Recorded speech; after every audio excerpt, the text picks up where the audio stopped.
전 세계 항공우주 산업의 심장을 움켜쥐고 있는 절대 권력 미국의 제너럴 일렉트릭이 최근 대한민국 방산업계를 향해 전례 없는 구조 신호를 보내고 있다는 충격적인 소식이 들려오고 있습니다. 이는 단순한 비즈니스 제안을 넘어선 거대한 제국이 느끼는 위기감의 발로이자 치밀하게 계산된 견제고라는 분석이 지배적입니다. 오늘거리 투브는 대한민국이 독자적인 전투기 엔진 개발에 나서는 이 시점에 의회 세계 최강의 엔진 제작사가 갑자기 태도를 180도 바꾸어 공동 개발이라는 달콤한 독이 든 성배를 내밀었는지, 그리고 이 제안 뒤에 숨겨진 미국의 냉혹한 전략과 이를 넘어서려는 한국의 필사적인 도전을 심층적으로 파헤쳐보려고 합니다. 최근 외신과 군사 전문 매체들은 한국의 KF-21 보라매가 성공적인 비행을 마치고 양산 단계에 돌입하자마자 터져나온 GE의 공동 개발 제안에 대해 한국의 방산기술 성장 속도가 서방의 예상 범위를 넘어섰음을 인정하는 결정적 사건이라고 입을 모으고 있습니다. 그동안 미국과 유럽의 주요 언론들은 한국의 전투기 개발 사업을 두고 성공 가능성이 낮은 무모한 도박이라거나 미국의 기술 없이는 껍데기만 만들게 될 것이라는 비관적인 전망을 쏟아냈었지만, 보란듯이 초음속 비행에 성공하고 무장분리 시험까지 일사천리로 진행되자 이제는 경애를 넘어 공포를 느끼고 있다는 것이 방산 전문가들의 공통된 의견입니다. 특히 록히드 마틴, 보잉과 함께 전 세계 항공시장을 삼분하고 있는 GE가 한국 지사를 통해 공식적으로 한국의 엔진 개발 기술력과 속도는 놀라운 수준이라고 인정한 것은 매우 이례적인 일로, 이는 한국이 더 이상 기술을 구걸하는 제3세계 국가가 아니라 자신들의 시장 점유율을 위협하는 강력한 경쟁자로 부상했음을 시사합니다. 하지만 우리는 GE의 이러한 찬사 뒤에 숨겨진 날카로운 발톱을 직시해야 하는데, GE 코리아 사장이 국내 언론 인터뷰를 통해 밝힌 전투기 엔진 개발에는 최소 10년 이상의 시간과 수십조 원의 천문학적인 비용이 소요된다라는 발언은 겉으로는 한국의 시행착오를 걱정하는 조언처럼 들리지만, 실상은 너희는 아직 멀었으니 헛돈 쓰지 말고 우리 물건이나 계속 사다 써라라는 고압적인 경고 메시지나 다름없기 때문입니다. 실제로 GE는 한국이 독자적인 엔진 개발에 성공할 경우 발생할 파급력을 가장 두려워하고 있는데요. 현재 한국은 K2 흑표전차, K9 자주포, FA-50 경공격기 등을 앞세워 전 세계 방산 시장을 휩쓸고 있지만, 유독 항공기 엔진 분야에서만큼은 미국의 엄격한 수출 통제에 묶여 자유로운 수출에 제약을 받아왔던 것이 사실이고, 만약 한국이 엔진마저 국산화에 성공한다면 가격 경쟁력과 납기 준수 능력을 무기로 GE가 독점하고 있던 중형급 전투기 엔진 시장을 송두리째 집어삼킬 것이 불보듯 뻔하기 때문입니다. 외신들은 이러한 상황을 두고 미국이 한국의 손발을 묶기 위해 공동 개발이라는 족쇄를 채우려 한다라고 분석하고 있으며, 이는 과거 미국이 일본의 F2 전투기 개발 당시 공동 개발을 명분으로 핵심 기술을 블랙박스 처리하여 일본의 독자적인 항공산업 성장을 좌절시켰던 사례와 정확히 오버랩되는 대목입니다. 또한 프랑스가 미국의 집요한 방해 공작을 이겨내고 라팔 전투기 엔진을 독자 개발하여 완전한 기술 독립을 이뤄낸 사례는 우리에게 시사하는 바가 크며, GE가 지금 한국에 제안하는 공동 개발 모델은 기술 이전보다는 한국의 자본을 이용해 자신들의 차세대 엔진 개발 비용을 충당하고 한국을 영원한 하청 생산 기지로 전락시키려는 의도가 다분하다는 지적이 나오고 있습니다. 실제로 GE는 한국과 공동 개발을 하더라도 핵심 코어 기술은 이전하기 어렵다라는 입장을 고수하고 있는데요. 이는 껍데기만 한국에서 만들고 알맹이는 미국에서 가져오라는 말과 같으며, 결국 한국이 독자 기술을 확보할 골든타임을 뺏으려는 지연전술임이 명백합니다. 그럼에도 불구하고 국내 일각에서는 당장의 개발 리스크를 줄이기 위해 GE와 손을 잡아야 한다는 주장이 나오고 있습니다. 이는 빈대 잡으려다 초가상간 태우는 격으로 당장의 달콤함을 위해 미래의 식량을 팔아넘기는 매국적인 선택이 될 수 있음을 명심해야 합니다. 대한민국은 이미 조선, 반도체, 자동차, 원자력 분야에서 후발주자의 불리함을 딛고 세계 1위의 자리에 오른 저력이 있는 국가이며, 특히 두산에너빌리티가 발전용 가스터빈 엔진을 독자 개발하며 확보한 특수 합금 소재 기술과 하나 에어로스페이스가 40년간 항공 엔진을 면허 생산하며 축적한 정밀 가공 노하우는 이미 세계적인 수준에 도달해 있습니다. 해외 군사 전문지들은 한국이 5,500파운드급 무인기 엔진 개발을 넘어 15,000파운드급 전투기 엔진 개발에 착수한 것을 두고, 한국은 목표를 정하면 수단과 방법을 가리지 않고 기어이 해내고야마는 무서운 집념을 가진 나라라고 평가하며, GE의 견제는 오히려 한국의 개발 의지에 기름을 붓는 격이 될 것이라고 전망하고 있습니다. 오늘 영상에서는 GE가 한국 시장을 놓치지 않기 위해 벌이는 필사적인 언론 플레이의 실체와 그들이 감추고 싶어하는 한국의 진짜 엔진 기술력, 그리고 왜 우리가 기필코 독자 개발의 길을 가야만 하는지에 대해 각종 외신 보도와 데이터를 바탕으로 낱낱이 파헤쳐드리겠습니다.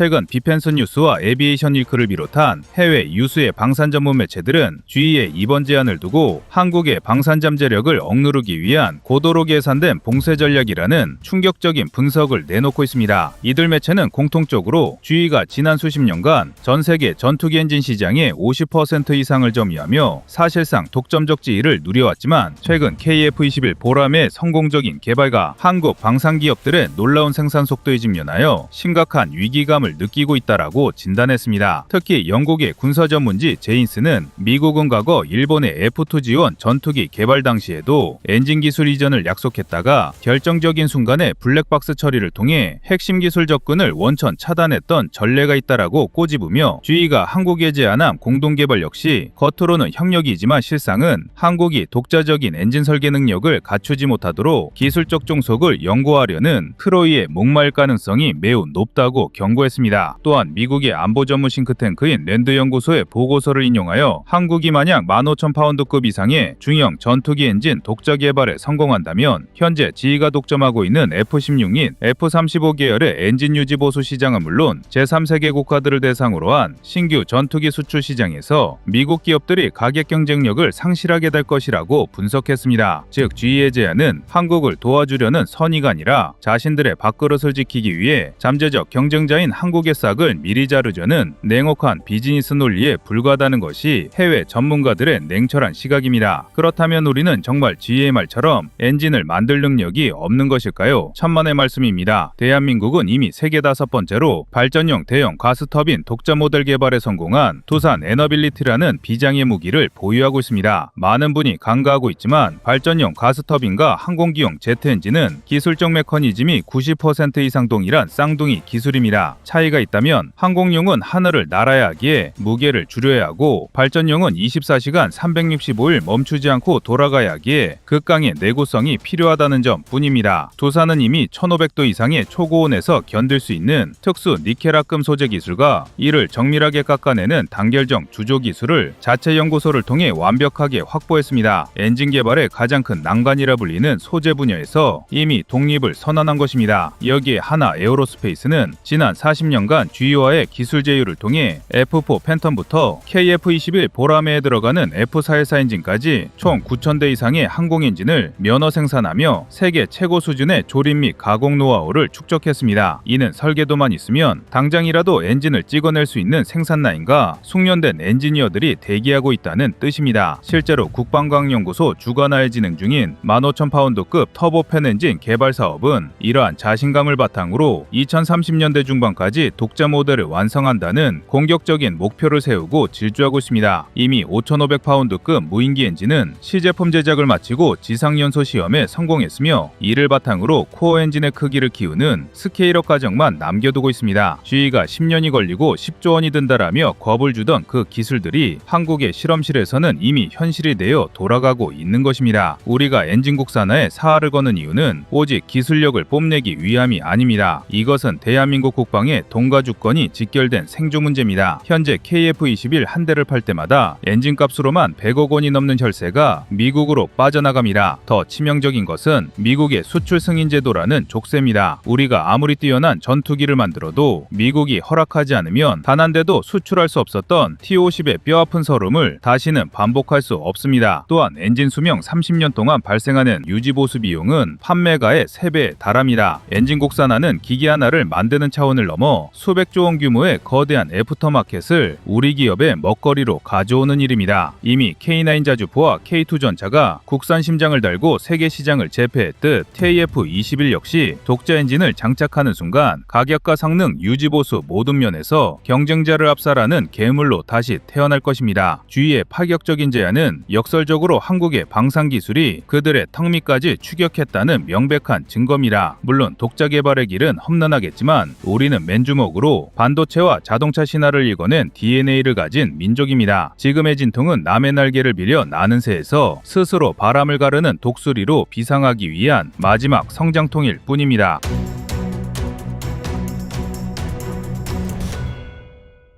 다음은 25년 9월 11일 한국 100kW 터보팬 엔진 개발한다 영상입니다. 한국이 이번에 공개한 4,500파운드급 전기와 터보팬 엔진은 단순한 연구 성과가 아니라 공중전의 미래를 뒤흔들 수 있는 게임 체인저라 할 수 있습니다. 지금까지 전투기 경쟁은 추력이 얼마나 되는가와 무장을 얼마나 싣는가에 집중되어 왔습니다. 그러나 이제는 얼마나 많은 전력을 뽑아낼 수 있는가가 승부를 가르는 새로운 규칙으로 자리 잡고 있습니다. 이 흐름 속에서 한국은 해외보다 앞서 전기화 엔진이라는 실질적 해법을 공개하면서 공군력 경쟁의 판도를 바꾸려는 선도적 위치를 차지했습니다. KF-21보람에 탑재되는 GE-F414 엔진의 발전 출력은 약 30kW 수준입니다. 기존 전투기에서는 이 정도면 항전 장비와 레이더 운용에 필요한 최소 전력을 충당할 수 있었습니다. 그러나 차세대 전투기는 A사 레이더, 전자전 장비, 데이터 링크, 각종 센서, 심지어 지향성 에너지 무기까지 탑재하는 구조로 발전하고 있습니다. 이런 상황에서 30kW로는 선택과 집중밖에 불가능합니다. 즉, 레이더를 켜면 전자전을 줄여야 하고 전자전을 강화하면 다른 장비를 제한해야 하는 시기입니다. 이번에 한국이 내놓은 엔진은 발전 능력을 무려 100kW급으로 끌어올렸습니다. 이는 단순히 3배라는 수치의 차이가 아니라 전투기의 생존성 자체를 바꾸는 혁신입니다. 100kW라면 A사 레이더, 전자전 장비, 항전 냉각 계통을 동시에 운용하면서도 여유 전력을 남길 수 있습니다. 더 나아가 미래지향성 에너지 무기까지 고려할 수 있습니다. 이 말은 곧 전투기가 비행하는 발전소가 되어 전장의 모든 상황에 대응할 수 있게 된다는 뜻입니다. 이번에 개발하는 한국형 전기화 터보팬은 로터 일체형 인베디드 발전기를 채택했습니다. 기존의 기어박스를 통해 발전기를 구동하던 방식은 기계적 손실과 내구성 문제가 있었지만 이번 구조는 손실을 최소화하고 신뢰성을 크게 높였습니다. 또한 바이패스비를 4 이상으로 설계하여 연비와 장시간 채공성을 확보했습니다. 이 설계는 단순히 연료 효율의 문제가 아니라 장시간 채공하며 모든 전자장비를 지속 운용할 수 있는 기반이 됩니다. 동북아의 작전 환경을 고려하면 이 선택은 한국적 현실에 딱 맞습니다. 한반도 상공은 세계에서 가장 전자전 밀도가 높은 지역 중 하나로 꼽힙니다. 서해와 동해 상공에서는 탐지와 교란, 데이터 교환이 동시에 이루어져야 하며 수시간 동안 공중 우위를 유지해야 합니다. 이때 필요한 것은 단순한 순간 추력이 아니라 안정적이고 지속적인 전력 공급 능력입니다. 한국은 바로 이 지점을 정확히 짚은 것입니다. 한국이 준비하는 전기와 터보팬의 의미를 현장에서 풀어보면 이야기가 확 달라집니다. 먼저 전투기와 무인 전투체계가 동시에 요구하는 건 추력과 항속만이 아니라 항공기 내부에서 끊임없이 솟아나는 전력 수요를 감당하는 능력입니다. A사 레이더가 GAN 소자 도입으로 탐지거리와 전자전 모드의 활용폭을 넓히려면 전력과 열 관리의 여유가 먼저 열려야 하고 네트워크 중심 교전에서 다중 센서를 동시에 구동하려면 순간 피크와 평균 전력 둘 다를 안정적으로 공급해야 합니다. 해외 전문 매체는 이미 전력과 냉각 요구가 충족될 경우 GAN 채택이 현용 전투기 레이더의 탐지 능력을 단계적으로 배가시킬 수 있다는 전망을 냉정하게 제시했고, 이는 기체가 스스로 전력 플랫폼으로 변신해야 한다는 뜻으로 이어졌습니다. 이 배경 위에서 국내 연구 생태계를 보면 방향이 선명합니다. 한국항공우주연구원은 2016년부터 내연 발동기, 발정이, 배터리를 통합한 하이브리드 전기 추진 기술을 이어왔고, 최근에는 유무인 항공체를 포괄하는 가스터빈 기반 미래 추진계까지 범위를 넓혔습니다. 즉, 소형 하이브리드 파워팩에서 검증한 새로운 가스터빈 영역으로 이식해 엔진이 곧 전력권인 구조를 정면 돌파하려는 구도입니다. 개발 연속선상에서 보면 전력 발생을 엔진 코어와 결합하거나 엔진 스풀과 지능적으로 연동하는 설계가 유력하고, 그 결과로 기체 설계의 공간과 중량을 동시에 절감하는 효과를 노릴 수 있습니다. 여기서 국내 시청자들이 체감해야 할 포인트가 하나 더 있습니다.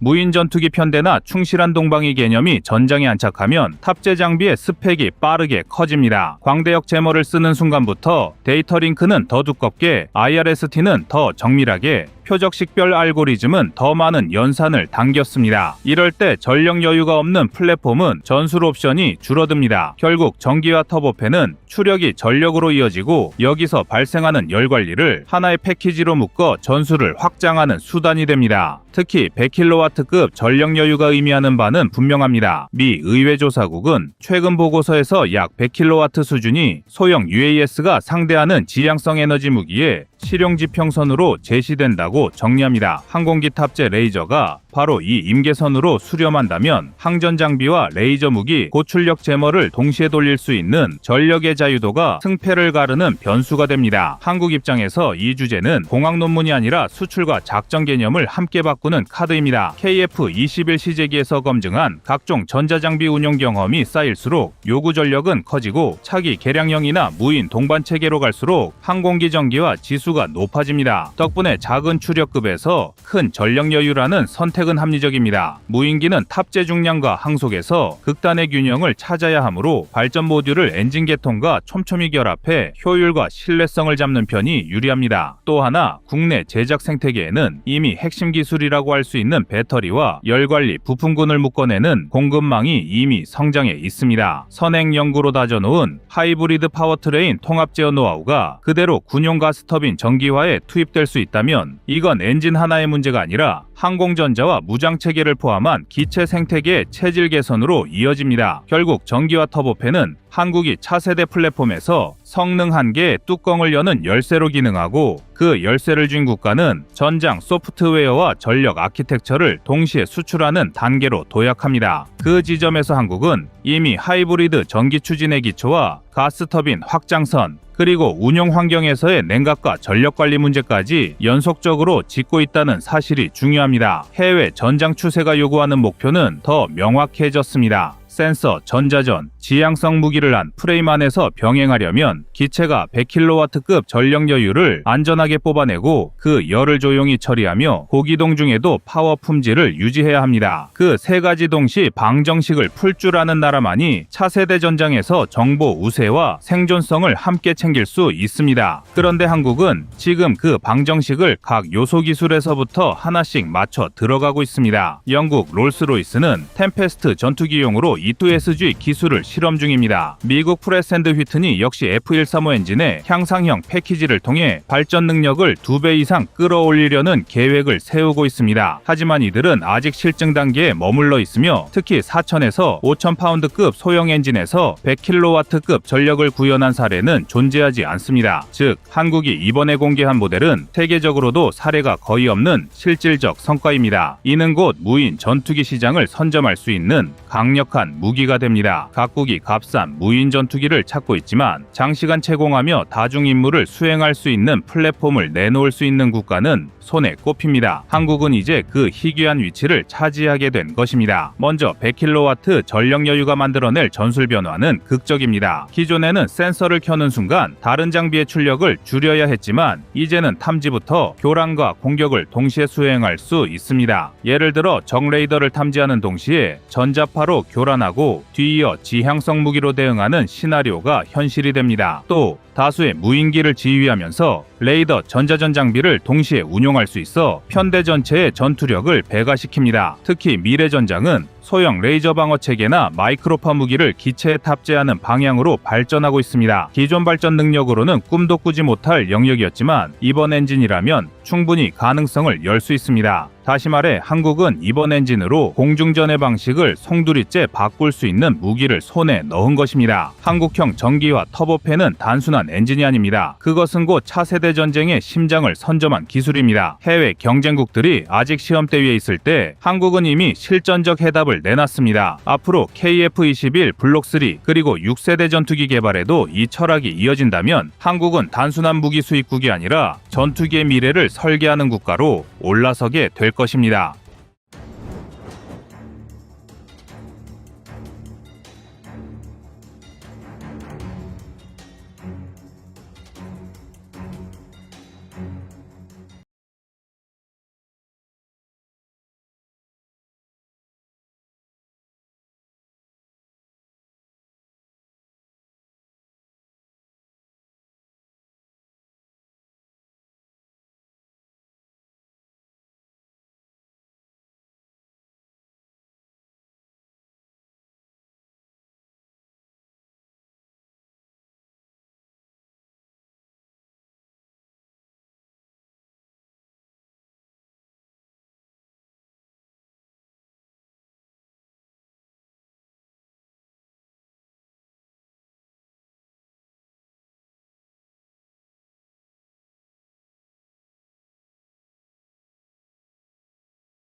전투기에서 다층적 무장 구성은 다양한 무기를 탑재한다는 의미가 아닙니다. 다층적 무장 구성은 수량의 문제가 아니라 전장을 아군에게 유리하게 설계하는 힘을 갖게 하는 가장 주요한 핵심 전략입니다. 여기에 더해 내부 무장창의 정밀 유도탄은 도시와 민간 표적을 최소 피해로 제거하게 하고, 외부 스탠드오프 무장은 플랫폼의 생존 방향을 확장해 임무 지속성을 보장합니다. 이 때문에 엄청 비싼 금액을 들여서 전투기가 근거리, 중거리, 장거리, 무장이 레이어를 구성하는 것입니다. 그리고 한 기체가 정찰, 제압, 타격으로 이어지는 임무 사슬을 완성한다면 제공권을 보다 쉽게 장악할 수 있습니다. 하지만 현재 세계 전투기 무장은 구매국의 주권적 운용성을 제공하는 것이 아니라 판매국에게 있었습니다. 이 때문에 전투기의 무장을 탑재할 때 마다 제조사의 갑질을 당할 수밖에 없었는데요. 그런데 이 치명적인 단점을 한국이 또 타파시켰습니다. 한국이 만든 전투기에 유럽 최강이라는 무기를 달겠다고 하니 가슴이 뜨겁습니다. 아덱스 2025 현장에서 카이가 엔비디에이와 스피어 계열의 통합을 본격적으로 합의한 사실은 KF-21의 수출 경쟁력을 단숨에 끌어올릴 만한 사건입니다. 이 합의는 단순히 한 종류의 무장을 더하는 수준이 아니라 미국산 무장에만 의존하면 발생하는 수출 운영 제약에서 벗어나려는 전략적 선택이며, 결과적으로 KF-21을 구매하려는 국가들에게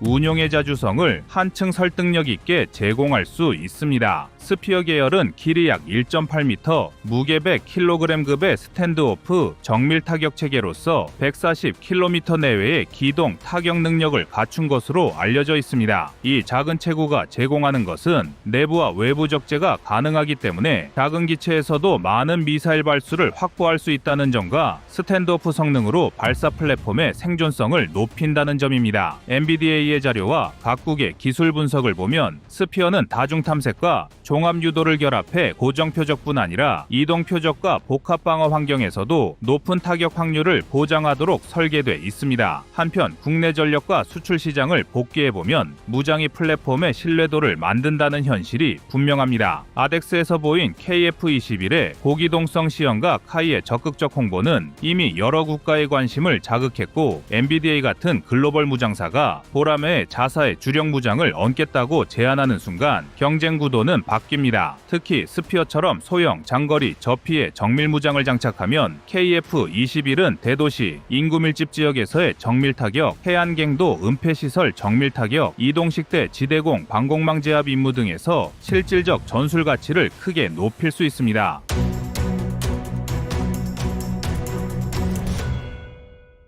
이런 변화가 의미하는 바는 간단합니다. 첫째, 무장의 다양성은 구매국에게 운용 옵션과 정치적 선택권을 제공합니다. 둘째, 비미국계 무장 옵션은 미국의 수출 통제나 운용 제한에 따른 리스크를 완화합니다. 셋째, 우리 산업은 완제품뿐만 아닐 무장 패키지로서 더 큰 협상력을 확보하게 됩니다. 해외에서 KF-21을 도입하려는 국가들은 이제 미국이 허락할 때만 전투기를 완전하게 쓸 수 있다는 불편한 선택 대신 상대적으로 독립적인 운용 체계를 확보할 수 있다는 명확한 이익을 얻게 되는 것입니다. 물론 스피어 통합이 곧바로 모든 문제를 해결주지는 않습니다. 실제 운용 검증, 인증 절차, 소프트웨어와 항전 통합, 탑재 및 탄도 환경 시험 등 실무적 작업이 산적해 있고, 스피어의 실전 배치 시기는 NBDA와 각국의 계획에 따라 차이를 보일 것입니다. 그럼에도 불구하고 이번 합의가 갖는 외교적 파급력과 기술적 상징성은 상당합니다. 우리 전투기가 유럽과 영국에 검증된 무장을 달고 해외로 나간다는 사실 자체가 수출 담판에서의 신뢰성을 급격히 상승시키고, 동시에 국내 무장 개발이 시간이 걸리는 동안 시장 진입 속도를 확보할 수 있는 현실적 해법이 됩니다. 결론을 미리 예감하자면 이번 통합 논의는 한국 방산의 자주성과 실용성을 통해 세계 수출 경쟁력이라는 3박자를 동시에 자극하는 사건입니다. 이제 중요한 것은 합의 문서의 실제 이행 단계에서 국내 시스템과의 정밀한 인터페이스 설계입니다. 그리고 수출국의 운용, 정비 요건을 충족시키는 협의의 속도입니다. 스피어를 중심에 놓고 KF-21 무장 포트폴리오들과 맞대보면 그림이 선명해집니다. 스피어는 100kg 이하로 길이 2m 미만의 초경량 스탠드오프 유도폭탄입니다. 장점은 다중모드 탐색이 가능한데 여기에는 INS GPS, 양방향 데이터 링크, 밀리미터파 레이더, IIR, 레이저 결합 유도 등 다양한 센서가 탑재됐는데요. 이 때문에 140km급 교정거리와 고부하 다량 탑재가 핵심입니다. KF-21이 외부 파일 또는 내부 내부 무장창 구성으로 한 번에 다수 출격탄을 운반해 여러 표적을 동시에 멀리서 처리하려는 개념과 딱 들어맞습니다. 또한 소형 탄체 특성상 도심, 해안, 갱도 등 민간 표적에서의 저부수 효과 설계가 강조돼 구매국이 가장 주의하는 부수 피해 관리 지표에서 강점이 있습니다. 같은 백에서 120kg급 소형 정밀탄인 미측 GBU 53B는 3중 모드 시커로 밀리미터파 IIR 레이저인 것과 데이터 연동으로 이동 표적을 때리는 개념이 유사하지만 공개된 운용거리 밴드는 보수적으로 70km 안팎으로 평가되는 사례가 많습니다. 반면 스피어는 소형 터보제트 추진으로 140km급까지 끌어올린 게 차별점입니다. 다시 말해 같은 100kg대 다중 모드라도 스피어는 활공과 추진의 조합으로 전장 깊숙이 찌르는 체급 우위를 보여주고 SDB2는 광범위 배치돼 실전 전력화의 레퍼런스를 무기로 합니다. 두 체계 모두 도심과 이동 표적 정밀 타격에서 탁월하지만 KF-21의 생존성 관점에선 발사거리가 긴 스피어 손을 들어줄 수 있습니다. 또 50kg급 대전차 및 다목적 초소형 미사일인 브림스톤을 격가지로 비교하면 고속 표적과 기동 표적에 특화된 밀리미터파 SALU도 고관통 이중 성형작이야 트리플 런처 다량 탑재가 장점입니다. 개량형 기준으로 고전기 플랫폼에서 60km급, 초기형은 20km 내외가 대표 수치로 제시되어 왔습니다. 즉 브림스톤은 표적군 섬멸에 최적화된 근중거리 칼이고 스피어는 경량이지만 중장거리 멀티타겟에 유리한 창입니다. 실제 KF-21이 두 체계를 병행 운용하면 전방방공망 외곽에선 스피어로 C2, 레이더, 갱도 등 핵심을 접히해 정밀 타격하고 중거리 구역에선 브림스톤 포화로 기동 타깃을 연쇄 제압하는 전술 구성이 가능합니다. 이제 싸움의 판도를 바꿀 핵심을 명확하게 보여드리겠습니다. 무장 비교는 결국 임무, 사거리, 탑재 수량, 그리고 파괴력 사이의 균형을 맞추는 작업입니다. 소형 스탠드오프 유도탄은 대체로 90에서 120kg급으로 한 기체에 다수를 적재할 수 있어 여러 표적을 연속으로 타격할 때 압도적인 효율을 발휘합니다. 이러한 무기는 발사 플랫폼이 적 방공권 깊숙이 진입하지 않아도 핵심 노드를 원거리에서 무력화할 수 있게 해줌으로 전투기의 생존성을 크게 높여줍니다. 반면 중량 글라이드형 유도폭탄은 탄두 무게가 크므로 구조물이나 요새화 지점을 파괴하는 데 유리하고 한 발의 임팩트가 매우 강력하지만 탑재 가능한 수량이 적어 많은 표적을 동시에 상대해야 하는 상황에서는 제약이 따릅니다. 초경량 정밀탄은 도시나 민간 시설이 밀집한 환경에서 피해를 최소화하면서 정밀 타격을 수행할 수 있어 대민 통제를 고려한 작전에서 큰 가치를 지니지만 관통력과 파괴력 면에서는 한계를 보이므로 요격이나 신부타격 역할을 따로 보완할 필요가 있습니다. 대전술 미사일류는 기동 표적에 대한 대응력이 뛰어나 순간적으로 전장을 교란시키거나 장갑차 차량 부대를 무력화하는 데 적합하고 장거리 순항 미사일은 전략적 표적을 겨냥해 결정적 타격을 줄 수 있지만 탑재 수량의 한계와 정치적 제약 때문에 운용에는 신중함이 요구됩니다. 이처럼 서로 다른 무기들이 각각의 전술적 공간을 차지할 때 전투기는 임무 전환 능력을 확보합니다. 원거리에서 다수의 중요 지점을 동시에 약화시키는 임무에는 소형 스탠드오프탄이 효율적이며 적의 핵심 시설을 완전 파괴해야 하는 임무에는 중량탄이나 순항 미사일이 필요합니다. 기동 목표를 빠르게 제거해야 하는 상황에서는 대전술 미사일이 유효합니다. 따라서 전투기 한 대가 다양한 무장을 갖추면 같은 편대 내에서 상황에 맞는 최적의 조합을 선택해 전투 효율을 극대화할 수 있습니다. 운용 현실을 고려하면 다양한 무장을 도입하면 정비, 탄약 보급, 훈련의 복잡성이 커지므로 초기 수출형에는 표준화된 탄약풀과 정비 패키지를 함께 제시하는 것이 실효적입니다. 내부 무장창을 활용하면 저피탐 전술을 유지하면서도 정밀 타격을 수행할 수 있어 전략적 우위를 확보하기 쉽고 시커의 다중성, 즉 광학, 레이더, 레이저, 데이터 링크 결합은 전자전 환경에서의 생존성을 크게 높여줍니다. 이제 우리는 전장의 판도를 바꿀 한 번의 도약을 목격하고 있습니다. 스피어 하나가 아니라 그 하나가 불러올 연쇄 반응이 곧 국가의 힘을 바꿀 겁니다. 전투기 한 기가 폭풍의 손이 되어 적의 심장을 멀리서 찌르고 정비창과 탄약고에서는 밤낮 없이 전투를 이어갈 준비를 하는 장면을 상상해 보십시오. 이건 단순한 무기 거래가 아니라 기술, 산업, 외교가 결합해 만들어내는 국가적 승부수입니다. 우리가 스피어로 보여줄 것은 속도와 결정력이며 그 속에서 대한민국은 전쟁 억제의 신뢰와 수출 시장의 판세를 동시에 흔들 수 있습니다. 그러나 승리는 저절로 오지 않습니다. 지금이야말로 제도와 예산, 훈련과 산업 생태계를 한데 묶어 전시대응 체계를 완성해야 할 순간입니다. 우리가 이 기회를 기회를 잡아 전투기 한 대의 위력을 국가의 전략자산으로 바꿀 때 상대는 우리의 이름을 다시는 함부로 말하지 못하게 될 것입니다. 결국 무장 포트폴리오 설계는 플랫폼의 물리적 탑재 능력뿐 아니라 작전 개념 유지보수 역량 그리고 수출 상대국의 요구를 종합적으로 반영하는 결정이어야 합니다. 다양한 무장을 적절히 조합할 때 전투기는 타격량과 생존성, 임무 유연성에서 최대의 가치를 발휘하게 되며 이것이 곧 현대공중전에서 승패를 가르는 핵심 요인이 됩니다.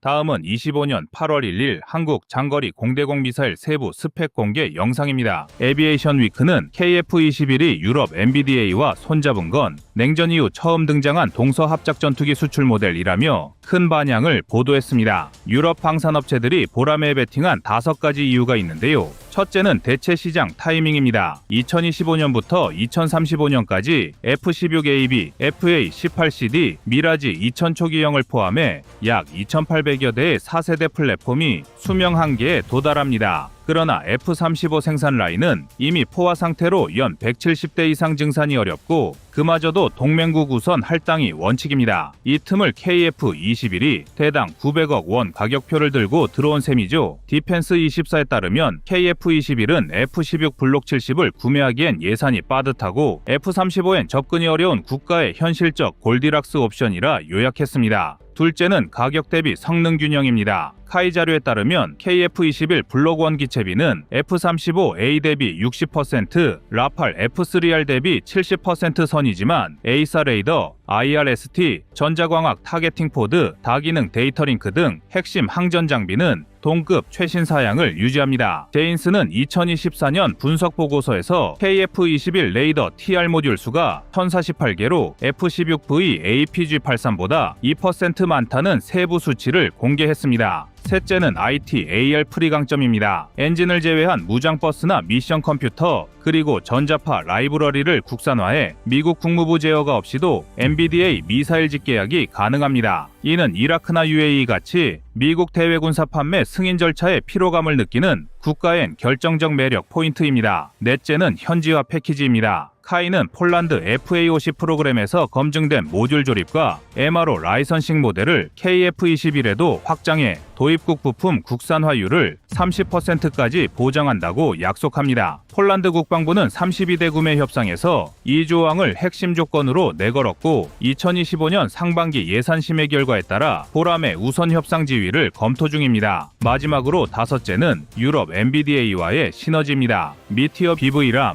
스피어 3 스탠드오프 미사일, MICA-NG 단중거리 AAM, 세 기종은 이미 라팔과 유로파이터가 쓰는 검증된 무장입니다. 그런데 MBDA가 KF-21 통합비용 30% 선투자를 결정하면서 도입국 입장에선 무장 인증 리스크를 대폭 줄일 수 있습니다. 디펜스 뉴스에 따르면 서방 표준 미사일을 ITAR 간섭 없이 번들로 받을 수 있다는 것만으로도 KF-21의 협상력은 한 단계 올라간다고 극찬했을 정도인데요. 이처럼 두 나라는 서로의 이해관계가 잘 맞아떨어져 한국의 독일제 미사일을 구매했고 독일은 한국의 자국산 미사일 장착에 필요한 협력을 아끼지 않고 있습니다. 그 대표적인 예가 있습니다. 바로 미티어 미사일입니다. 티어는 사거리 200km, 램제트 추력 유지로 종말 단계에서 마하사의 속도를 그대로 유지합니다. 메인 타깃은 수호이 35나 제니10 같이 고기동 대형기를 장거리에서 끊어내는 것인데요. 그런데 여기에 숨겨진 비화가 있습니다. 2023년 9월 KF-21 시제기 1호기가 미티어 모의탄을 장착한 채 3000피트 저공 급기동 테스트를 진행했습니다. 첫 비행 20분째 미사일 임무 컴퓨터 데이터 링크가 0.25초 딜레이를 보이며 경고등이 떴습니다. ADD 소프트웨어 팀은 곧바로 로그를 분석했고 버퍼풀 오버플로를 메시지 컴팩션 알고리즘으로 대체해 48시간 만에 0.09초까지 지연을 줄였습니다. MBD 측 레코드를 보면 라팔 F-3R 업그레이드 당시 동일 문제 해결에 12일이 걸렸습니다. 이후 실사격 3발이 2m 이내 근접 폭발로 표적 드론을 순차 명중했고, 여기에 디펜스24는 미티어가 비유럽 플랫폼에서도 100% 성능을 뽑아냈다고 전했습니다. 얼마 후 대한민국 공군은 미티어 100발을 6천억 원에 1차 계약했습니다. 플라이트 글로벌은 미티어 대량 도입으로 KF-21은 아시아 최초 BV람 풀스펙 운용 전투기가 된다고 분석했습니다. 공군 작전사령부 내부 계획에 따르면 2026년까지 미티어 재고를 180발로 늘려 한반도 전역 CAP 순환 비중을 F-15K 대비 1.4배 확대할 예정입니다. 독일의 대표적인 또 다른 미사일도 알아봐야 합니다. 스피어3는 몸집은 90kg에 불과하지만 터보제트 추진과 접이식 주익으로 140km 사거리를 자랑합니다. 레이더 저고에선 복합 시커에 AI 영상 분석 모듈이 얹혀 있어 이동식 테리나 고속 페리보트 그리고 지휘 차량까지 실시간 추적 후 상부 관통 탄두 방식으로 직격합니다. 그래서 카이 MBDA 팀은 블록 3부터 KF-21 내부 무장창에 8발을 겹장으로 넣기 위해 도요 오픈 각도를 65도에서 71도로 조정했습니다. 문개폐 토크가 늘어 힌지 파손 우려가 있었지만 한화에어로스페이스가 새로운 티타늄 합금인 히든 힌지를 제안해 무게 증가 1.2kg만으로 내구 문제를 해결했습니다. 이 문제를 해결해 스피어3를 내부창에 탑재한 전투기는 현재 F-35B 이후 KF-21이 두 번째가 될 전망입니다. MBDA가 KF-21용으로 새 설계한 트라이렉 파일런은 주익 하나에 스피어3 3발을 앞뒤로 포개는 방식인데요. 주익 내 포인트를 쓰면 12발, 동체 하부 미티어 4발, 날개 끝 MICA NG 2발, 외부 연료 탱크 2기를 달아도 KF-21은 플랩다운 각이 F-16 수준에 머물러 이륙 활주로 요구 길이 2300m를 유지합니다. 에비에이션 위크 시뮬레이션에서는 이 풀무장 상태로도 작전 반경이 1150km 유지됐고 지상 목표 14개를 동시 교전 가능한 걸로 나타났습니다. 이 무장으로 카이에서 전시를 가정한 시나리오를 하나 알아보겠습니다. 서해 200km 지점에